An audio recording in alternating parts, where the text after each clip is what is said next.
Subscribe Prudent social media channel and press bell icon for latest notifications. आज या मतदारसंघामध्ये जी काही लढत चाललेली आहे त्यामध्ये म्हापशेकरांना एकच निर्णय घ्यायचा आहे आणि तो निर्णय म्हणजे जो खरोखर आपला आहे,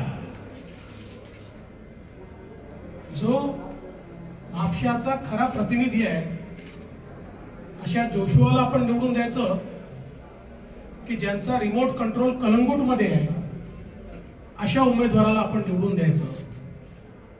हा खरं म्हणजे म्हापशाच्या निवडणुकीतला सवाल आहे.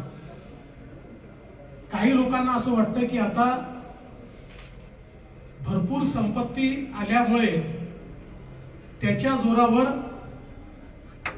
आम्ही म्हापशेकरांनाही विकत घेऊ शकतो, आम्ही बारदेश मधल्या सगळ्याच मतदारसंघात